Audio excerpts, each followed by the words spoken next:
podcast is part of the Sports Social Podcast Network.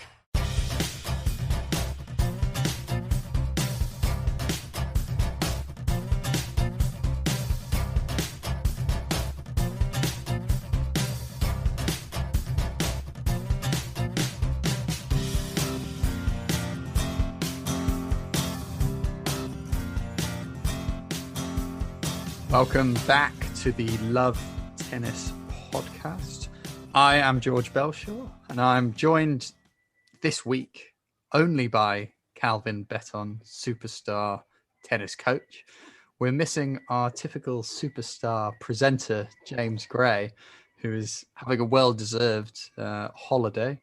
He rattled off many places he's going, and I'm struggling to remember any of them apart from Bilbao, possibly. He did go to Edinburgh as well, maybe. Do you remember any more, Calvin?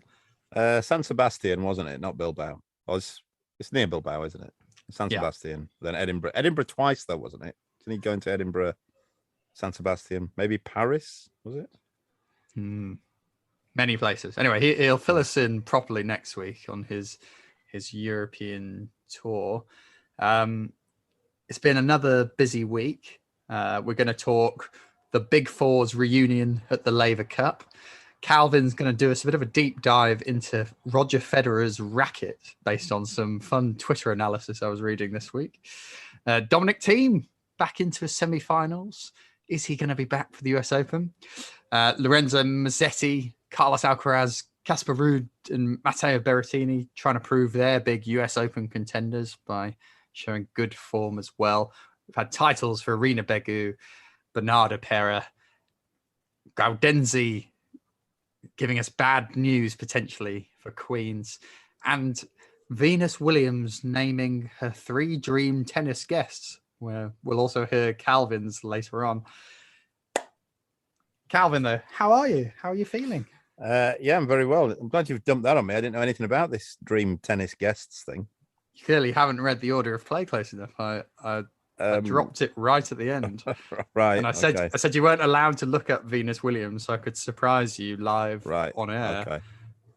So you've got the show to think about it. We'll do that as a kind of any other business topic. So that'll be good fun for you. In James's absence, and using my far subpar presenting skills compared to James, I did promise I would read out some reviews. And I feel a bit awkward reading this one out, Calvin, to be honest, because the title is George's Voice is Amazing, which I found hard to believe. Is this by G. Bellshaw from London? It's from quite a weird username, 1234 $$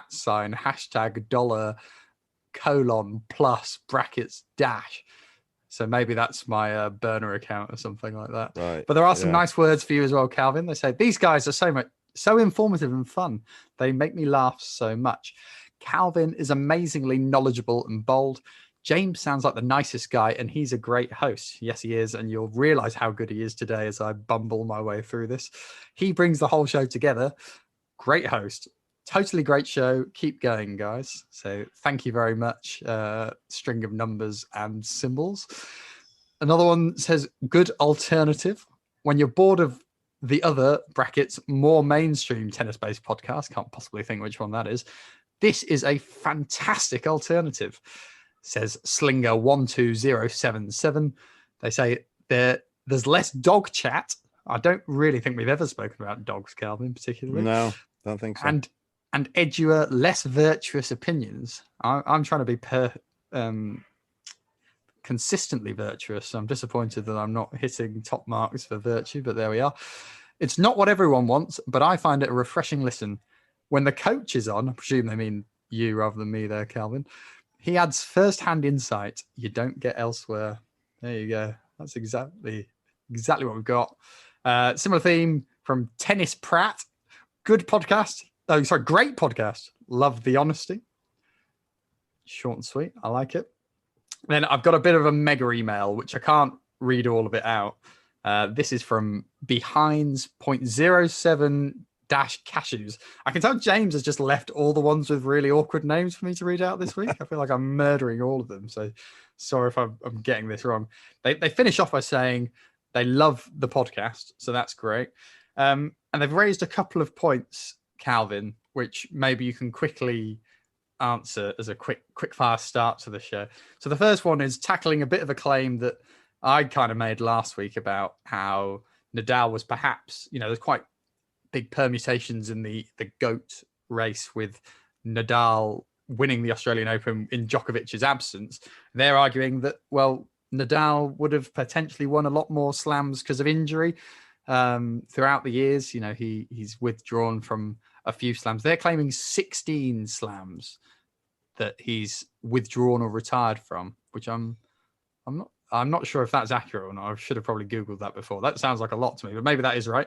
And he claims, or she claims, I'm not sure what this person's sex is, but that Nadal probably would have won 3 or 4 of them.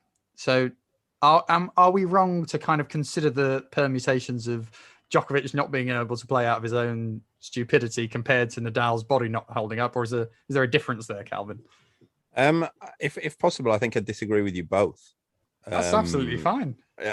I don't think you can factor in Djokovic not being there. There was a reason why he wasn't there, and he chose to not be there. So I'm not taking he could have easily been there if he wanted to, and he chose not to. And Nadal with the injuries, tennis is a sport where you always reach your potential, and what I mean by that is that if Nadal can do what he does amazingly well by putting his body through quite a lot of torture, and there's a repercussion of that, I guess, which means that you can't play every tournament and you can't be at full fitness all the time. So if he would have played all of those slams, there's an equal argument that he wouldn't have won as many as he has. There we go. Point 2, equally interesting, Calvin, and one I'm sure you'll have some thoughts on. Should we assume that Djokovic only has 3 good years left and not 5 or 6? Here's my basis. Federer, in quotation marks, hit the wall at 38/39. And he said he thinks it's fair to say Federer was quite lucky with injuries his entire career. And also points out that Serena slowed down at 38/39. They've said they understand they have different body types. There are lots of different factors at play, but he still thinks this is a good basis and assumption. Do we think 38/39 is the new cutoff age, or is Djokovic going to buck the trend there, Calvin? What are your thoughts? I think it's hard to tell either way. I don't think there's a definite cutoff date for anything. I mean, you're taking Federer and Serena, like, it could be complete aliens, those two, couldn't they? Djokovic might be even more of an alien. He might go till he's 43. I don't know, but I just think you can't tell. And I think the thing is, with when you get to this age, you really don't know. He might not win another one. The sort of decline might start. And I also think it's fair to say now that he's past his best. This is not the best version of Djokovic that we're looking at now. Equally, like it's not the best version of Nadal that we're looking at. And Federer, for the last year before he got injured, was definitely not the best version of Federer. It's now up to whether the other players can overtake them. It's quite an interesting question, isn't it? That is probably broader for sport. I'm not necessarily expecting an answer from you right now, this second, Calvin, but maybe one we can think about for future times if you can't pluck something out of the sky. But can you think of an athlete who holds like the oldest peak age in sport? Like what's the oldest athletes have really paid? You're probably thinking maybe something like heavyweight boxing might kind of fall into this. Is there any other sport you can think of, or any other player that you think's peaked like kind of quite late in their 30s? And what's that? I mean, I guess although it's a bit different, I think there was a couple of baseball players who were still going into their 40s, but and peaking. Yeah, I think although I don't know loads about baseball, but I know a little bit, but I think there was some serious asterisks put on these players, shall we say? But they were still definitely among the best 3 or 4 players that were playing baseball. But obviously, there's huge clouds over those players as well. Golf, you could go a bit older, but again, it's a bit different, isn't it? There's no running involved in that. I think you get golfers who win majors when they're 45 years old, that kind of thing, don't you? So, and obviously snooker. Snooker, yeah. Yeah, if I'm you not sure I'm count that big counting game. these. I mean, real running sports, maybe. Yeah, sports with that kind of thing. I mean, basketball. I think Tim Duncan was still. LeBron James is still one of the best 5 players in basketball, and But did he not his peak at that age? It's not his peak. No, I don't think. Because I mean, Djokovic is dominating at 35, but I think we all think Djokovic was much better at. Yeah, Djokovic is not as good now as he was pre-30. Yeah. Well, 5 years ago was probably when he was hugging trees, but no, I don't. No, physically, you can't peak at that age. It's you can't peak at that age. It's got to, your peak, I think, in sport will still always come physically. I'm talking for when your physical best will always come somewhere between 27 and 32, 33, I think. I guess that's a good question, actually, isn't it? When we talk about someone's peak, is it purely physical, or are we talking that physical and mental combination? And from that perspective, maybe you could argue that the Djokovic of a year ago was just as good as the Djokovic of 6 years ago in terms of... The peaking thing, saying the peak is a difficult one because it's subjective, isn't it? And all they can do is win the things that they've won, win the best events in the world. And I guess then if you're then looking at Tom Brady won a Super Bowl when he was 42 or 43. That's the most you can do in that sport. Federer won a slam when he was, how old was he when he was last one? 38? 37? Did he get one on 38? Maybe he did get 38. Yeah. So that's all you can do. We can sit here and argue, oh, but he was better then, he was better this. In my opinion, he was way better when he was in his early 20s. But so you never know. That's all as long as they're winning the very best things. I know that in basketball again, Stephen Curry just won finals MVP, and he's the 13th oldest player in the league. So I guess final question on this theme before we actually get on with our agenda. Will Djokovic win a Grand Slam at the age of 39 or older? No. There we go.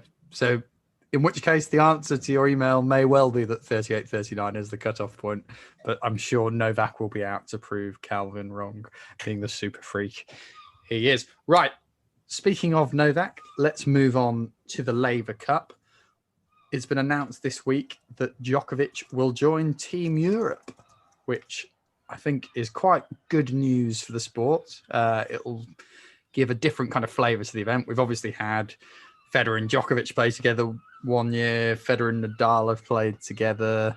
It's always been quite a fun, I don't want to call it a gimmick of the Laver Cup, but it brings something different, doesn't it? Kind of pairing these guys up. And we've had Murray come into the mix this year, and now Novak has signed on this week.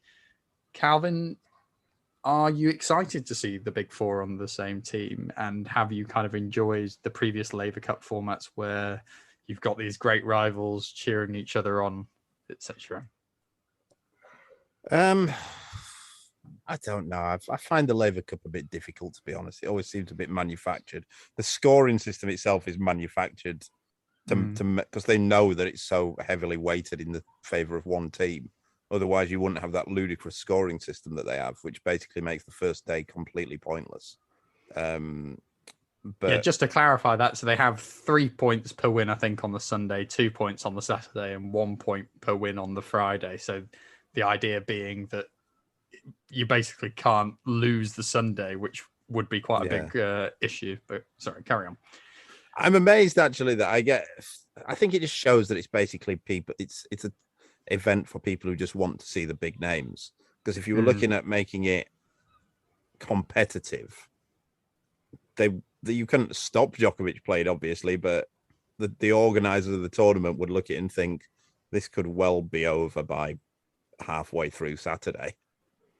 I mean, just to read out who we've got from the rest of the world so far. So only the big four are confirmed for Team Europe, which, is a pretty ominous prospect. Regardless, I mean, we say that, but Murray is ranked like about 85, isn't he? So no, he's around 50 now, I think. Is he up there? Right, yeah. But he could be seeded for the US Open. Yeah, but they'll get players who you would think would. Well, I'll read you their lineup so far, and you tell me how competitive you're backing this as being.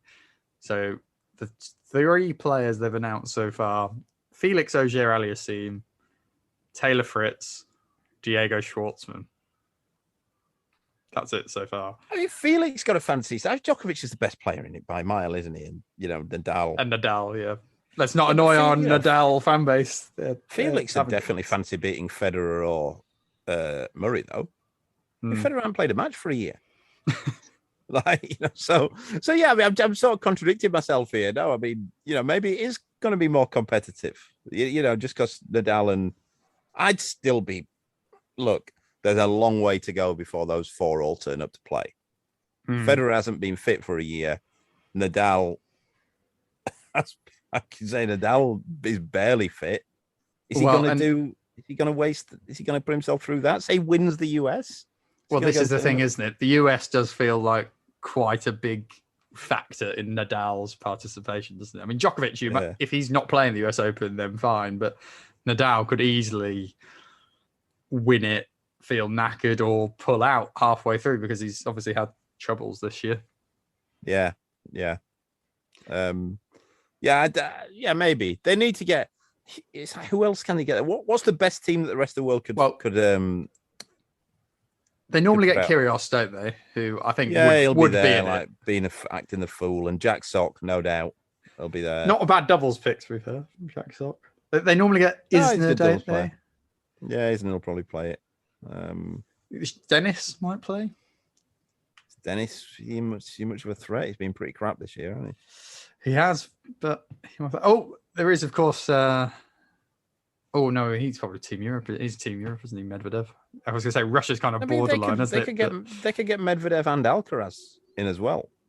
Alcaraz is Europe, isn't it? Yeah. For Europe. I mean, that would be yeah. ridiculous, wouldn't it? Yeah. Alcaraz and Medvedev. I kind of thought Alcaraz was already signed up. Maybe I've made that up. He's not on the little list I'm looking at, but maybe I'm looking at the wrong thing. I guess you could be looking at a Pelka, potentially. It's pretty grim, isn't it? We go. Well, Europe could have Alcaraz, and you're going, well, the rest of the world could have a Pelka. Dominor, Cressy. It's not that strong, is it? There's not the strength and depth of Europe.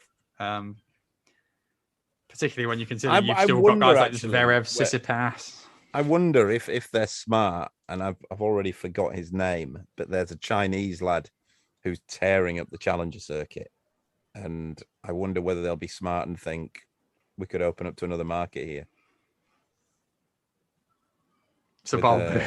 Rest of the world. And I know players who are in the top 100 who are telling me that this is the one from China. Have we got a name? I'll find it for you if you just talk and you just waffle on for a bit, George, while I look at some of those. He won a challenger at the weekend.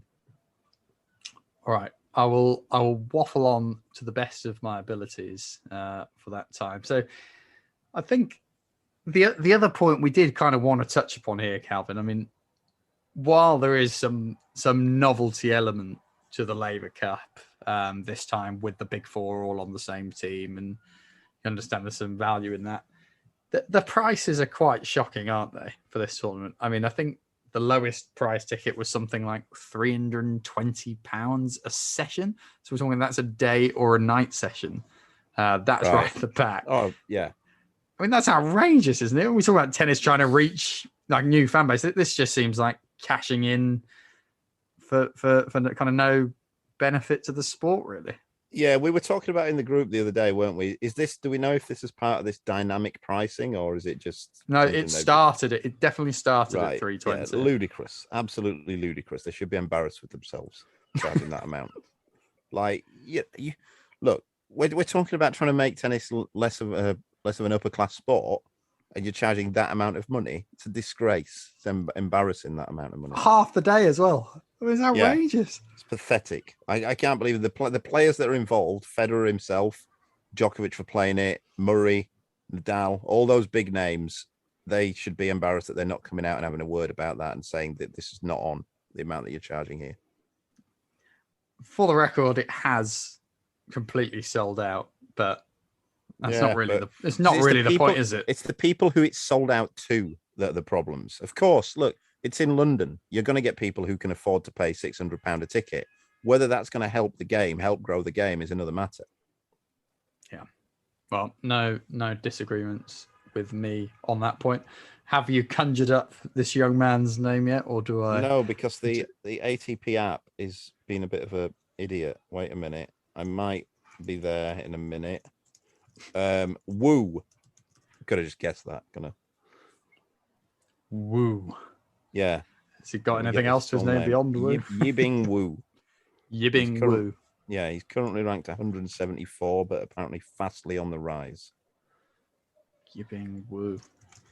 It's pretty exciting. I mean, that would be pretty massive for the game, wouldn't it, to have a big Chinese player? He's 22 at the minute, so we're not talking about an 18-year-old here, but what have you heard? So he's 6 foot. I know, I suppose a couple of players who both, and me not bringing it up, who've both ranked in the top 100, have both said to me, like, I've seen him at tournaments, I think maybe at Wimbledon or just before Wimbledon at the tournaments, and they've said this guy is a serious player. He's won his last 2 challenges. Some of the guys he's beat, JJ Wolf, who we know did well at the US Open the other year. Malek Jaziri, who's a veteran player on the tour. Peter Gajodchik. So some decent names kind of in there this year. He's beaten guys like Jason Kubler, who did really well at Wimbledon. Yeah. He beat him in another challenger. I mean, he's actually won 3 challenger titles since the start of June, which is pretty good going. Chris Eubanks, Christian Harrison, Jordan Thompson on his way this year. I mean, these are not bad wins. Good player. One to keep an eye on, and let's see if the Laver Cup, who we're cross with in terms of their poor pricing for fans, but let's see if they do bring Wu on board. Let's stick with one of the big 4 briefly, and then we will move on to the wider tennis world. I was enjoying some of your conversations on Twitter this week, Calvin, and I thought I'd have to put this in the order of play. You were having a bit of a discussion, I think Mark Petchey was involved, about the impact of Roger Federer's racket change on his earlier and later career. Do you want to, we were not doing this as a formal just a minute, but do you want to talk about when we're talking about what the change was and how, and the schools of thought that you guys are discussing on Twitter around the impact of this racket change on Federer's career? I guess the conversation I wasn't involved in it. I was just sticking my oar in where it probably wasn't welcome. But a couple of guys who I know, Bojan, who's a mate of mine, and Mark Petchey, who's also a friend of mine, were discussing the impact of Federer's racket, like you said, George. And I think Petch's opinion was that Bojan was saying that the racket had a huge impact on him because he went and won those 3. He came back and played with it and won those 3 slams. And Petch's argument against that was that, but there were 12 slams in that period and he only won 3 of them, which I thought was a bit of a strange argument, that you only won 3 slams in a 2-year period. Or there were 8 slams in that time and he only won 3 of them. I thought that seems a bit harsh. Going, what a letdown. You only won 2 slams in 2 years, 3 slams in 2 years. What I'd say, I didn't really offer an opinion to it. I said that I can see both arguments. Principally that before he came back with that racket, he hadn't won a slam in 5 years with the racket he was previously playing with the big, smaller head, wasn't it? And so you could say there the racket did have a huge impact. What I'd also argue the other way is that the 3 slams that he won in that period, we had a very much off-color Djokovic in that period of time. He was struggling with a few things. Murray was, I think I'm right in saying Murray was just out, wasn't he, in that period? And Nadal, he did have Nadal's number, to be fair, and I do think the racket played a part in him being able to neutralize Nadal, because it seemed, as Petch pointed out, it gave his backhand a little bit more. What Petch's argument was that it made his forehand, he didn't trust his forehand to go so big on it, so it made his forehand a bit flicky. So just talk us quickly through what the impact is of a bigger racket head beyond the obvious. There's more space to hit the ball, I suppose. No, a bigger racket head because there's more space in the strings. Imagine like a catapult. It acts more like a catapult. It's going to give you more power. The strings have more room to expand on a bigger racket head, and the sweet spot's bigger, obviously. So you're just going to get more power out of it, and less control, I suppose. Of generally the best pure tennis players, the players with the most control, and they want a smaller racket head. If you look at the players, the only one who sort of wasn't like that was Agassi, who was one of the best ball strikers of all time, and he played with a big racket head. But Sampras, Edberg, Federer have all played with the same racket, which was the Wilson Pro Staff, or an iteration of it, and they've always played with the smallest head size purely for control. But Federer was playing with that for a few years and felt that he wasn't on his backhand. He just couldn't get anything out of it. And what's kind of the difference between a big and a small racket? Like, what's the sort of range we hear in the pros? It could be anything, but I'd say it's not low. Look, a bigger racket head for Federer is still a small racket head for Djokovic. Yeah, it's still, he's gone up. He went, look, put it this way, he went up. I think I'm right in saying he went up to a 95 or a 97, and I play with a 97. Okay, so you know he's gone up to, and I'm a coach. I can hit the ball all right, but the racket heads can go up anywhere to 100, 102, that kind of thing. Okay. And the lowest that you'd see a pro going to? I'm trying to think. I think maybe Federer's and Sampras and Agassi's, Sampras and Edbergs, I think they were maybe in the 80s. I'm not entirely sure. I'd have to look into that. This could be a future just a minute topic, perhaps, where we let's hope a chance to look it up. They were really small. Look, you get a state with on those rackets, the sweet spot would basically be the size of a tennis ball. If you didn't hit your sweet spot, you were in all sorts of trouble. I played with the racket that Federer was playing with before. I've had a hit with it, and you cannot get a hit on it. It's like trying to hit it with a golf club. Really? Yeah. It's quite fascinating when you think about that, really. I mean, you kind of, I guess the layman almost assumes that you're just playing with quite similar size rackets to the pros, because they don't look obviously small to kind of the naked eye, but yeah. But yeah, I do think it's difficult to assess how much impact Federer's racket change had for those reasons. You can make a very solid argument that it had a huge impact, or that it had relatively little impact. Because even then, when I say he had Nadal's number, he'd actually beaten Nadal, I think, the last couple of times with the old racket as well. I think he just he'd found a different way of playing. It's probably kind of leans back into the thing we were talking about with kind of physicality and mentality. Was it a tactical shift that was actually changing it, as opposed to a kind of a technical one? But even then, you can even argue like the match, he could have 4 slams, because the match when he famously had match point, one of my favorite topics, the match point against Djokovic in 2019. Yeah. Now, you can say there that had nothing to do with the racket. He had a match point, he'd hit his first serve, and he had a mid-court forehand to put the ball away. So if he puts that away, no matter what racket he's playing with, he'd have won that tournament. The flip side of that is, as Petch said, as he got a bit flicky on his forehand. And on that particular shot, did he trust him? Did he not go for that shot because he didn't trust the racket? Or did he not go for that shot because it was mental and he was just tight and he tightened up on it? We'll never know. We'll never know. And he probably wouldn't tell us even if we asked him. Does Federer, does he know? It's one of those. Does he know what it was? Does he know? Was he tight because he didn't trust the racket, but he didn't entirely know that? One for the ether to ponder. Let's move on. What I will say just quickly is, I'm just thinking there that the only one of the big 4 to never change his racket really is Nadal. Nadal has always had those the yellow drive. Yeah, aero drive. I mean, look, the racket changes. He'll have it, but his core racket's always been that size head, that aero drive. Djokovic went from famous to Djokovic who used to play with Wilson and changed to a head. And I think he's had a couple of changes within that.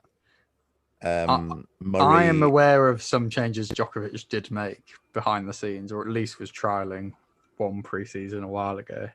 Right. Adding Okay. a bit more. I mean, I'm not even talking about just I'm not talking about customization. It's a bit more size. Yeah, okay. I'm talking about changing the actual racket, whereas Murray has changed from a prestige to a radical. And I think he was thinking about changing in the last winter as well. I don't know whether he ended up changing or not. There we are. Yeah. Right, we've got 5 minutes before the end of the first half, Calvin.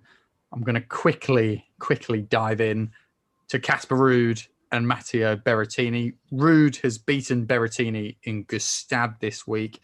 We do normally take a little bit of a poke at these kind of post-Wimbledon clay court tournaments, but that's a pretty high-quality final. For both players right now, I'm going to ask you a couple of questions. Ruud, we've sort of talked a little bit recently about how Ruud's perhaps proved us wrong a little bit and is kind of really cementing himself as a high-class top 10 player. This is another win to kind of showcase where he's at the minute.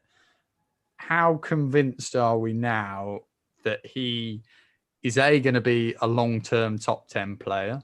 And how high are we saying he can go? And B, is he a serious contender to win Grand Slams over the next 5-10 years? I'm thinking particularly Roland Garros here.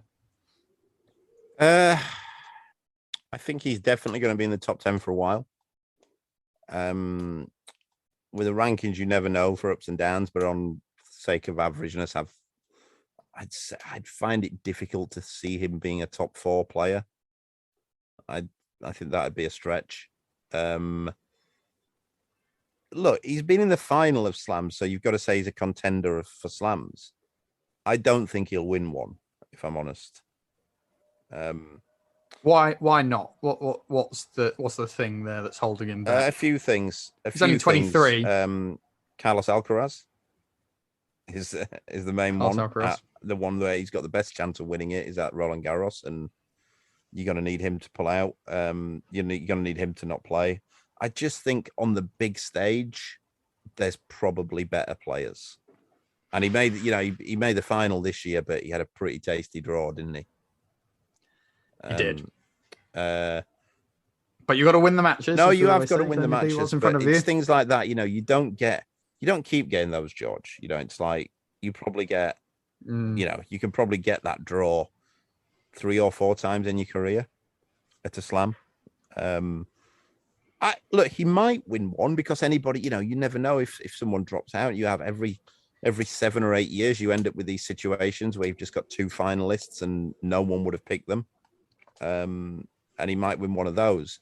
I don't see him beating any of Djokovic, Nadal, Alcaraz.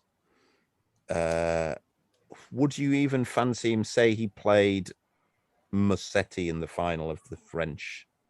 Would you fancy him beating Musetti over 5?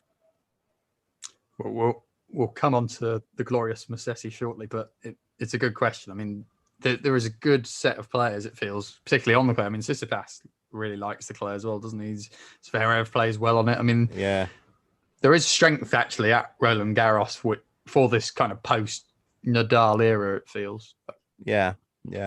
Thiem, if he gets back to his best, which we'll come on to later anyway. Just to quickly take you through his run, it was Jiri Lehecka, Jaume Munar, Ramos Vinolas, and then Berrettini. That's a fairly strong draw for Gstaad in terms of you've got some good solid clay courses there and Berrettini. So not a bad title for him to pick up, even if it's not necessarily the strongest point of the year. Yeah, they're those tournaments that he's good at, isn't he? Ruud's good at those tournaments. I saw somebody yesterday, and his fair comparison, like his biggest comparison is David Ferrer, isn't it? And Ferrer never won a slam either. Quickly on his opponent, Berrettini beat Gasquet, Pedro Martinez, Dominic Thiem, who we'll talk about after the break, before losing to Casper Ruud. This is a good week again for him, isn't it? I mean, he's bounced back quite well from his injury. He's picked up a few more points to kind of negate the points he's been losing as a result of Wimbledon. Are you thinking he's in the race for the US Open, given Djokovic won't be there probably? Nadal, we don't know where he is. Is he the big threat to Medvedev, former semi-finalist there, Berrettini? Yeah, I'd say so. Yeah, he's been, he's done well there before, hasn't he? Fully fit. He's a player. Yeah. He's one of those, he's a strange one, Medvedev. Like, Berrettini. Berrettini, sorry. There's times I do think both of these things, that he's got balls of steel and he's culpable of a choke. And at different times, he shows both of those things. Geico asks, how would you love a chance to save some money on insurance? Of course you would. And when it comes to great rates on insurance, Geico can help. Like with insurance for your car, truck, motorcycle, boat, and RV. Even help with homeowners or renters coverage. Plus, add an easy-to-use mobile app, available 24-hour roadside assistance, and more, and Geico is an easy choice. Switch today and see all the ways you could save. It's easy. Simply go to geico.com or contact your local agent today. Welcome back to part 2 of the Love Tennis podcast. We're going to stick with Gstaad quickly because this was quite a big week for Dominic Thiem. Now, I know Calvin and James have been ripping me a little bit over this year for hoping Thiem will kind of come back and preempting every decent moment as a sign this is his chance to finally leap into action. But he did reach the semi-finals this week. He beat Gaston in round 1 in a third set tiebreaker, Delbonis round 2, and then Varillas in the quarterfinals before losing to Berrettini fairly comfortably 1-4.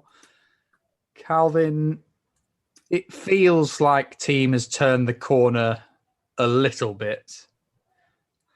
How quickly do we see him getting momentum and driving on towards being a threat to the upper echelons of the sport?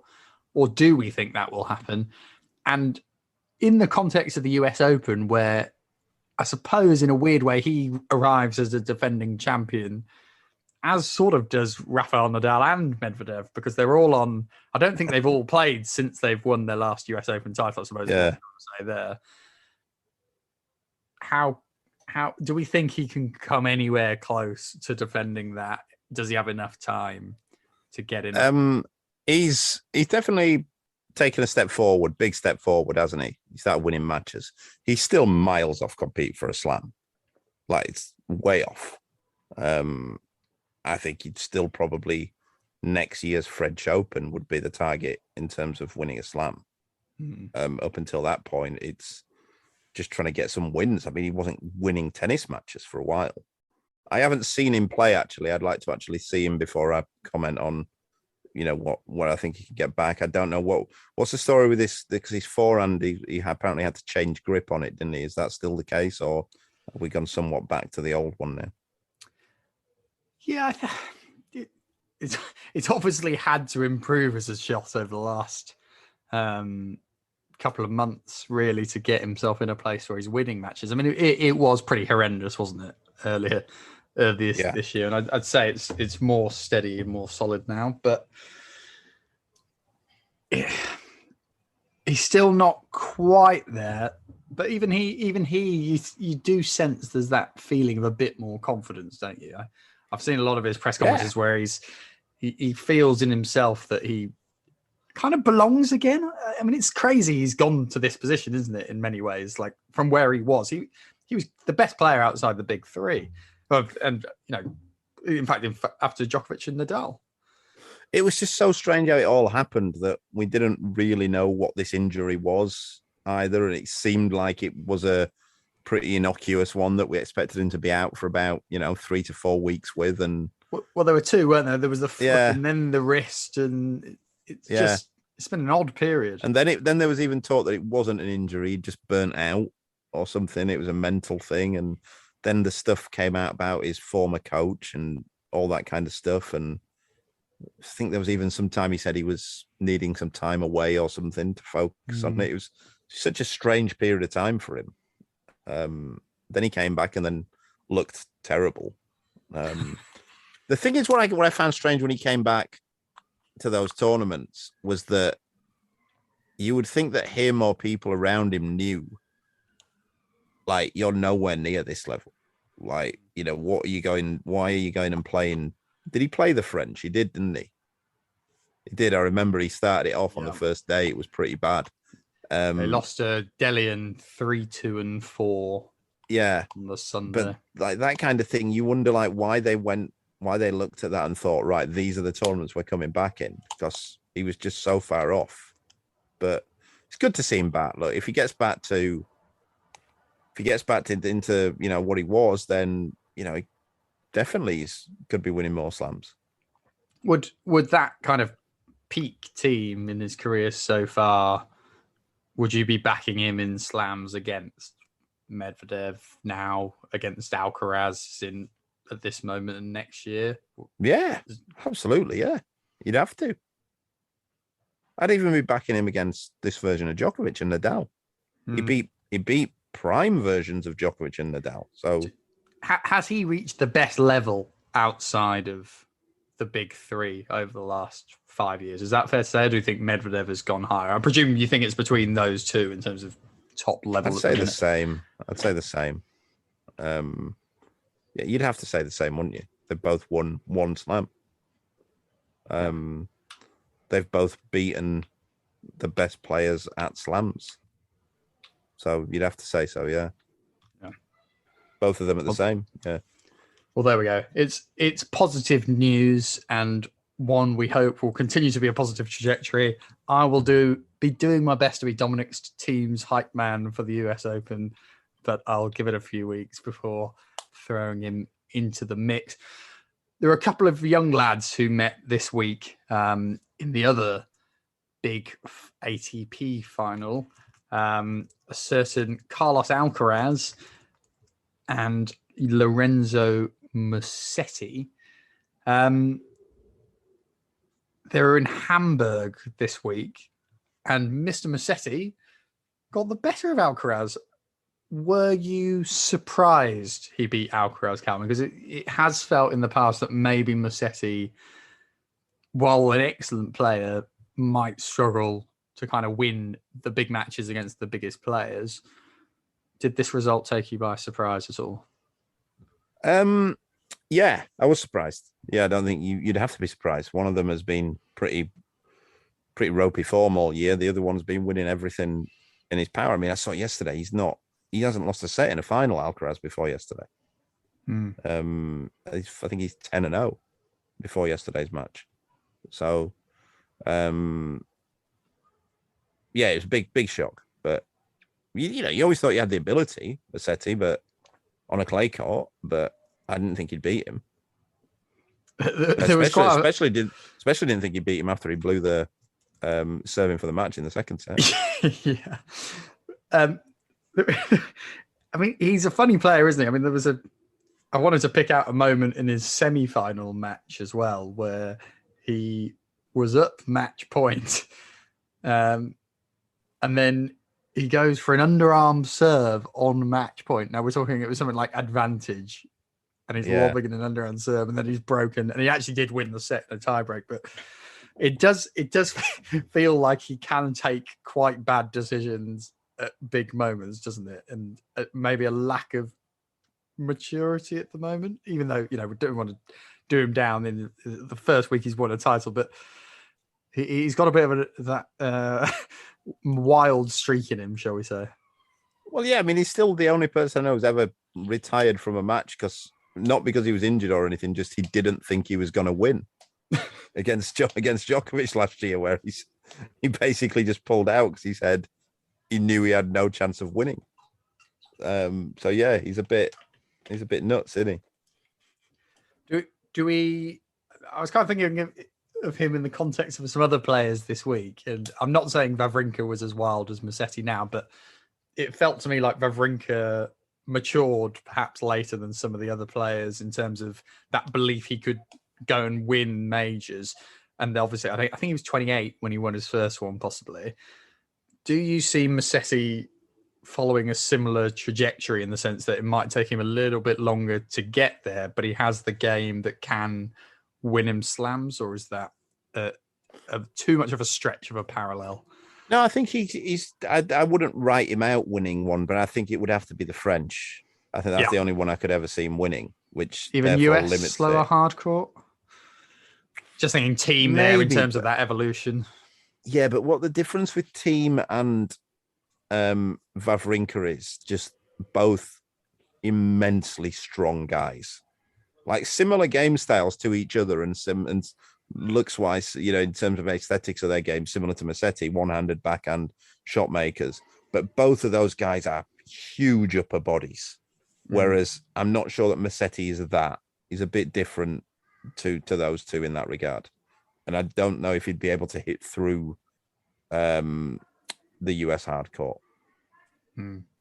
Stan, of course, won the Australian as well, and Thiem's a finalist there.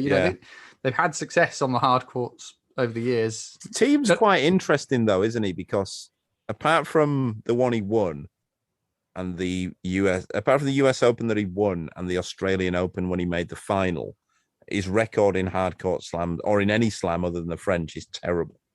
Yeah. He doesn't have any. It's not like, Stan's got a few semis here and there and that kind of thing. Whereas, he had a really good quarter one year against Nadal, didn't he? At the US. The US. And it went down to a fifth set tiebreak. I can't actually remember if he won. I feel like he might. I think he lost. I think he actually lost, and then Nadal went out to Del Potro. But I think that was the biggest hard court. That was the first match outside the French Open. I felt, oh wow, Thiem is ready to kind of do some damage significantly elsewhere. But on Musetti, I could see him winning the French, but I couldn't see him winning any of the others. His opponent is someone we think will win possibly all the slams. I can't remember what total we agreed he was winning. 46, was it? He's cracked the top 5, becoming the youngest player since 2000 behind Nadal. So he's got into the top 5 faster than Djokovic, who of course was winning his first slam around, was he 20 when he won his first one, Novak? Yeah, I think he won his first slam before he made top 5. Yeah. You're possibly right. So he's there now. Are we expecting 10 years longer of Alcaraz in top 5? And how quickly is the jump from 5 to 1 happening? I will stick my neck out and say, unless he gets a serious injury, Alcaraz won't drop out of the top 5 for the next 10 years. At least. Are you going to stick your neck out further and give me a date? He'll be world number 1. You've said within 18 months earlier this year. 18 months, you? about 6 months ago. Yeah. Are you sticking by that? I think I said it at Indian Wells, maybe. It's definitely in that hard court swing. 100%. I'm sticking by it. He'll be world number 1 within the next. Well, that would be 13 months, I guess, wouldn't it? Yeah, he will. There we go.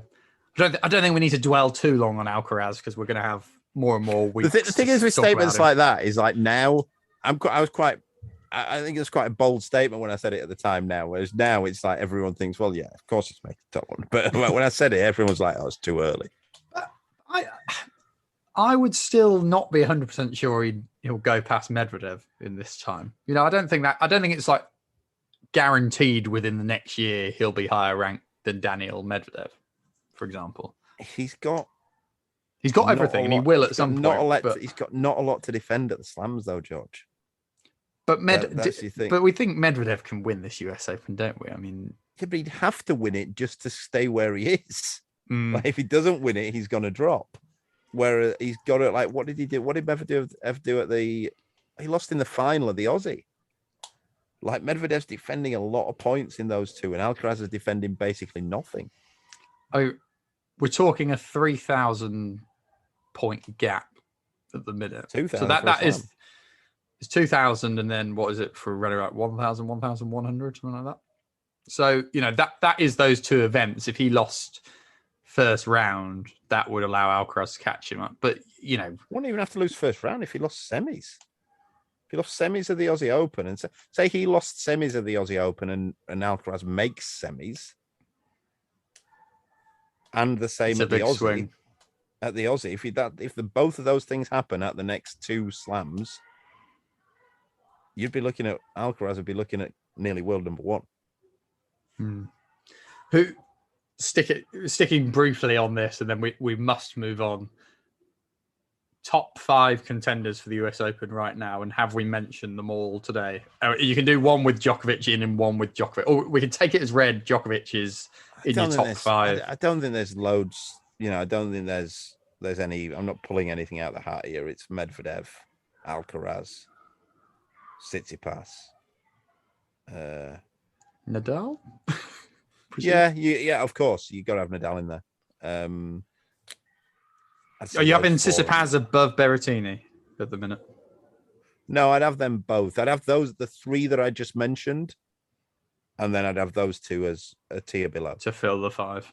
Yeah, I'd say so. Yeah, and of course Nick Kyrgios if he makes it.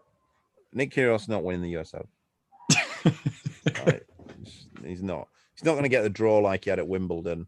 That's one thing for certain. There we go. I mentioned at the start of the show that we had titles for Irina Begu and Bernarda Pera this week. Not going to spend too long here, but that was Begu's first title in 5 years, Calvin. As someone who coaches players and knows kind of the ups and downs of this sport, it always sounds kind of quite a terrible stat, doesn't it, sometimes, when you have these massive gaps between titles? But the reality is, so many players just don't win titles, do they? How hard is it to kind of go, knowing you've done it before, had a long time away from winning a title? How difficult is it then to come back? She's 31 now, by the way. So we're talking about someone who won a title last when she was 26, and she's got one now at 31. Well, can you talk a little bit about the kind of the mentality of that? I mean, she was 22 in the world back then when she's winning titles. Yeah, tennis is such a strange sport in that regard, that once you get to a certain level, I've said this before, I don't know whether I've said it on the podcast, that once you get to being about 40 in the world, it's almost the worst ranking you can be at. Because at most tournaments you play, you're going to play one of the best players in the world in the first or second round. Because you're not going to get seeded. So you're going to have to play one of the top 8 seeds in the first or second round. So in most weeks of the year, the one break from that, ironically, tends to be the slams, where you can often get 2 or 3 rounds and you might get seeded. But if you're ranked 40 in the world, you're playing at every Masters. You're not hanging around too long. So you're going to play one of the best players in the world. So you can go whole years without winning a whole lot of matches. But at that level of the game, the ranking points are so big that you can maintain your ranking just by winning the occasional match.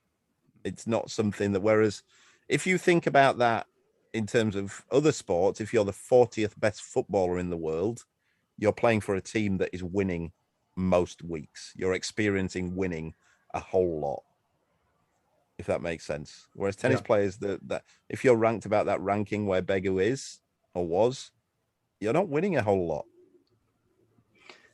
These are the players she boshed through. It was Basols Ribera, first round in 3. Ocean Dodin, round of 16 in 3. Diane Parry, straight sets, quarterfinals.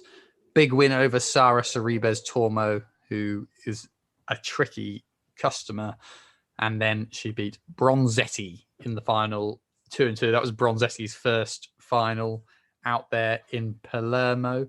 Our other title woman on the WTA side this week was Bernarda Pera, who during my time as a tennis correspondent, I always thought of Bernarda Pera as guaranteed to be playing Johanna Konta those guys just seem to meet all the time in like a 4-month period. She beat Rus in the first round, Zuger in the second round, Siniakova in the third round, Zanevska in the semi-finals. And then the biggest win of all, and by far the toughest win of those, by the way, she didn't drop a set all week here and won most of them very comfortably. She beat Anett Kontaveit in the final, 6-2, 6-4. That's a pretty good win in the final for Pera there, Calvin. Yeah. The Kontaveit overranked. I think we can agree on that, can't we? Mm. But yeah, got to beat them. Absolutely. So congratulations to both of them. Bit more action on the WTA side as well. Had some quite big statements from some high-ranked big names in the women's game this week. Start with Alina Svitolina. This is in more kind of the geopolitical world around Ukraine. Svitolina's been speaking to the Telegraph this week and kind of revealed her disappointment with the lack of action from tennis organizations. She said, all the Ukrainians, we've been having roundtables with the WTA, the ITF, Grand Slams, explaining the help we need, but they chose to go their separate ways.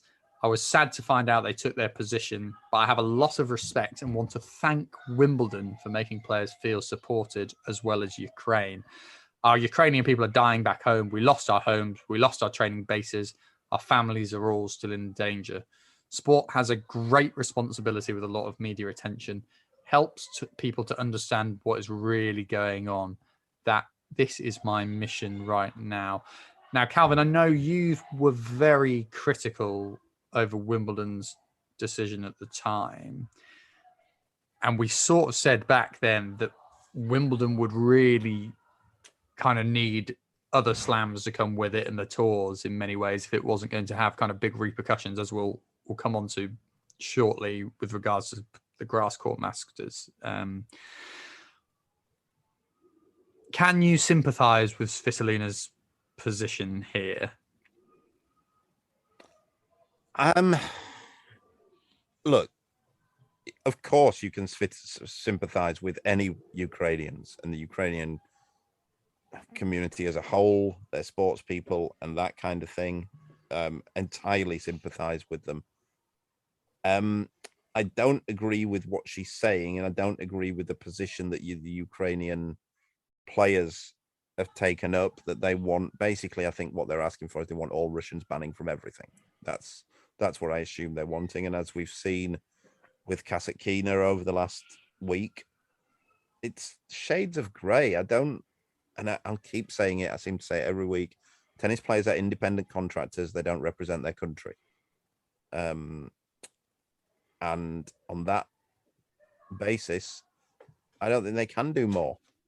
And look, this war's not going to end because Russian tennis players are playing. Slightly different angle from Iga Swiatek, who's come out and said, I've noticed that in the beginning, the tennis world's interest in what has been going on in Ukraine was very strong. Many female tennis players donned ribbons in the colours of that country. However, with the passage of time, this changed and ribbons disappeared after a couple of matches.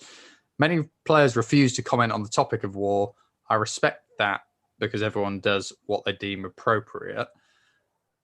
Is she right there? Is tennis, you disagree in terms of the banning of Russian players, but is tennis doing enough, and sport perhaps as a whole doing enough to keep this kind of public support front and center right now? More sympathy with that position, perhaps. No, I do, but it's one of those, like, how much impact can tennis have? And I think from the start of this, that a lot of people didn't understand that it was a lot of people took an idealistic point of view. I mean, I saw people saying everyone should put this Ukrainian flag on their Twitter handle because, in inverted commas, every little bit helps. I'm not sure how that helps, like in the big scheme of things. It's almost trivializing it. The same with the ribbons and that kind of thing. Look, this war as with most wars, will still be going on in 4 or 5 years' time. And when it eventually ends, if it's that long or it's not, it doesn't just end with everyone shaking hands and going back to normal. So at what stage do we stop doing those things? Yeah, we live in a world where, yeah, of course people forget, and it's shameful that people forget. Everyone's forgot about Peng Shuai as well, and that's not been resolved. Everyone's forgot about Ukraine, and that's not been resolved. But sadly, people's attention spans and why they want to do those things aren't always genuinely because they care about them. We live in a social media world, and everyone wanted to say, where is Peng Shuai for a couple of weeks? Everyone wanted to wear a Russian ribbon for a couple of weeks. It wears off. And it shouldn't, but it does. And, to take a slightly less cynical view in people's defenses, I mean, there's a lot going on in the world as well at the minute.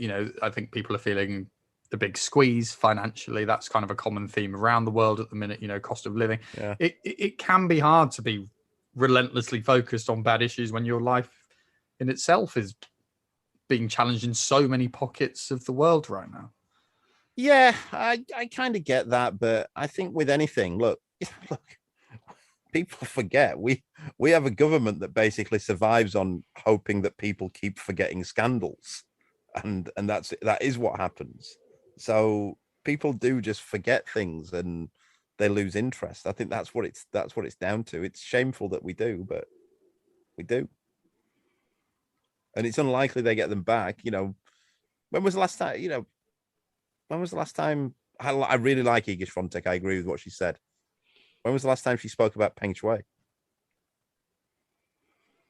Is that not trendy to talk about at the minute, like Ukraine is? I mean, it's difficult, isn't it? No, George, I'll tell you, it is difficult, right? Because there's not much we can do about it. There's nothing we can do about Peng Shuai now. And basically, the two things come down to the same thing. We can keep talking about it. The Chinese government don't give a toss that people are talking about it. They're not bothered. Vladimir Putin is not remotely asked about what tennis players think about him. And that's the case, really. Bringing it back to tennis a little bit, this kind of Ukraine war, the knock-on effect for Wimbledon has sort of, I say Wimbledon, probably it's more for the LTA, to be honest, has kind of been hinted at again by Andrea Gaudenzi. I mean, we've spoken about this kind of grass court Masters before and how it's basically a shootout between the Halle Open and Queens. He's come out and done a bit of an interview this week with Germany's tennis magazine, and said, it makes sense to have a grass court Masters in the middle, in the 3 weeks before Wimbledon. This is what he's kind of said about the two options. The Germans love tennis and its history. It's the same with the UK market. It has the same chances as Germany as a grass Masters. It offers the advantage that the players are already in London before Wimbledon, but London already has Wimbledon. You might say he's sitting on the fence a bit there, but I kind of feel he's leaning a bit towards Halle getting this. What's your kind of reading, and particularly given the position British tennis has put itself in and arguably leaving itself open to being, in inverted commas, punished by the tours? Are you pretty confident that will be Halle getting that Masters? And what's the effect on Queens if that happens? Yeah, I think it probably will be Halle. Yeah, I don't get on that basis. Like as we keep finding out from Gaudenzi, Andrea Gaudenzi seems to be one of those people who's educated and not intelligent. In that we keep hearing that he's a trained lawyer, but he keeps talking absolute bam every time he opens his mouth. Paris has two. Paris has both. So you know what? You can't really argue it on that case. There's literally, as he'll know as a trained lawyer that we keep hearing about, there's precedent. The US has 4. 3. Yeah, I guess he's talking about cities, though, isn't he? If he's saying London, yeah, I suppose so. But if you take it as countries as well, I mean, they've got 4 Masters and Slams. Germany, France to be has got fair, one of them. listen. To be fair, Germany doesn't have a Masters, does it? At the minute, Germany should have a Masters. Used to have Hamburg before. Yeah, it used to have Hamburg, but Germany should have a Masters. It's a big enough tennis country that it should have a Masters. So in that regard, I'd have no issue with it. I think he did also kind of say, it makes sense. A grass Masters makes sense, especially in the large and important market of Germany, which was the number 1 tennis market in the 1990s. So it does feel like a strategic move to almost reboot. There's a lot of support for tennis in Germany. As I've said on the podcast before, when I've been working in Germany, you get a lot of people watching tennis. I think they deserve I do think that Germany should have a Masters on that basis. On that basis, I think they should have one, but I don't think they should have one on the premise that, well, London already has Wimbledon. They should just have one because they deserve one. And how damaging is this for Queens if we assume Haller's going to get it? I mean, he's going to have to move to the same week. I think he'll have to move to a different week. So probably have to to go. The schedule just doesn't have space, does it? Could rival Eastbourne perhaps turn Eastbourne entirely WTA and try and have a stronger men's field that week? Then it would make it weaker. The week before Slams are never. It'll be weak either way, though, right? I mean, it'll be the week before Queens is typically, that's Stuttgart. That's never exactly the strongest tournament. I know you get Federer turning up there. Kyrgios does muck around and turn up at these tournaments, but it's going to be hard, isn't it? And, there's talk about them not paying appearance fees, which is why the draw was a little bit weaker this year. Do you see that affecting Queens as a kind of a tournament going forward, or is this like a social event like Wimbledon where it doesn't matter so much, or do you think it's more important for Queens? Yeah, it's more important for Queens. Queens could, if that happens, Queens would be struggling, I think. They might drop their prices, which are also very high. So that could be one positive. Get it a bit more accessible. Right, Calvin, we've whizzed through the order of play, and we've got the moment you were most excited for at the top of the show. I'm going to reveal to you Venus Williams's top 3 dinner party guests, her dream dinner party guests from the tennis world. This was from a Q&A session on the 11 Instagram account, which is a women's only clothing line that she launched back in 2006. Do you want to have a guess who the 3 players are she's inviting to her dream dinner? I'll give you a clue. They're all current players. Her sister? Her sister is one. Yes. Kel Surprise. Andy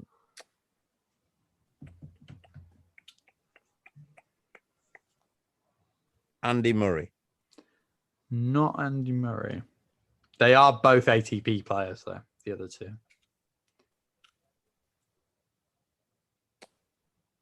Federer. Not Federer.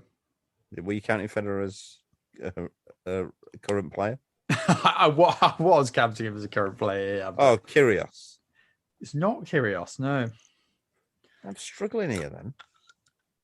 Should I tell you? Yeah, go on. They are quite random. Oh, I'll give you their countries. One of them's immediately obvious if you give his country. Bulgaria. Oh, Dimitrov, right. Dimitrov. That'd be a bit awkward. Didn't Serena go scout with Dimitrov? so goes. Definitely awkward, that then. That's all right. And the other one's American.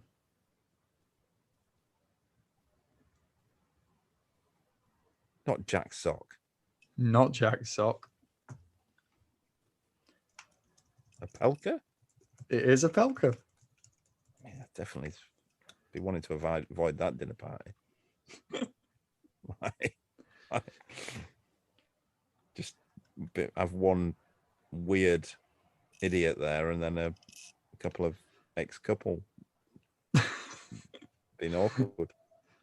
So there you go. That's Venus Williams' dream 3. Who are your dream 3? We can do an active one and an all-time one if you like. Right, okay. Active. Let's say Ons Jabeur, because she seems like a good laugh. Ons Jabeur, good choice. Let me think. Ons Jabeur. Who else would I have? Gone blank here now. Really gone blank. I'd have Djokovic because I can be a real argumentative dick at times, and I'd really want to quiz him on some of his positions on various things in life. I'd invite him just to quiz him on the energized water and the mushroom puree. So a blazing row with Djokovic at the dinner table and Ons Jabeur to keep the peace. Yeah. And who else could I have? I don't know. Who else would I have? I mean, maybe Kyrgios. Just let's go big row. Just big row. Big row. Okay, Kyrgios. Yeah. So that's your 3 active, 3 all time. All time, right? McEnroe. Yeah, he'd be in mine as well. Yeah. Boris Becker. I'd like to know what it's like in prison. On that, there were a few headlines this week that he might be deported when he's released. I saw. I don't know how serious those investigations. I didn't actually read beyond the headline, so that might be total nonsense. But just a flag. Yeah, my man Delpo, just a great guy. Yeah. Solid choices. Well, you can let us know who your dream tennis dinner dates would be. Well, not really dates, I suppose. It's just friends coming over for dinner. On the Love Tennis pod. I think if I was gonna do my 3, I think Medvedev would be quite a fun dinner guest. Yeah, good shout. I think I'd enjoy his company. I really liked one of my favorite people I interviewed was actually Andrea Petkovic. She was just very good. I've actually met Petkovic. She's a great laugh. I went to we did a girl who I used to coach did a training week out where she trained, and she was really good laugh. So I'll take her. And I think I'd pick Coco Gauff as my 3rd one. I think she's that's a good shout. I wish I'd have chosen Gauff actually. Yeah, young lady. And then all time McEnroe. I'd probably take someone like Billie Jean King, just because she's got such an interesting backstory and could keep me going. And then I'd take someone really bad like Nastase as my kind of joker, because he would just cause complete chaos and be terrible. I went to see the McEnroe documentary last week. Oh yeah, did you enjoy it? We have very little time, so I thought it was good. Yeah. I'd have liked it to have been have a bit more of a timeline on it, and I didn't think it really told the story of his career. It was more just and then there was this match, and then there was this match. I'd have liked to have seen, but at the end, look, that's me as a tennis person. We'll get James to watch it, who should be back next week, and we'll have a discussion on it, perhaps fully next time. But thank you so much for listening. Please leave a 5-star rating, even if you hated it without James this week. I'm sure me and Calvin have done an okay job in his absence, and we look forward to having his smoother presenting skills back. See you next week, Calvin. See you later.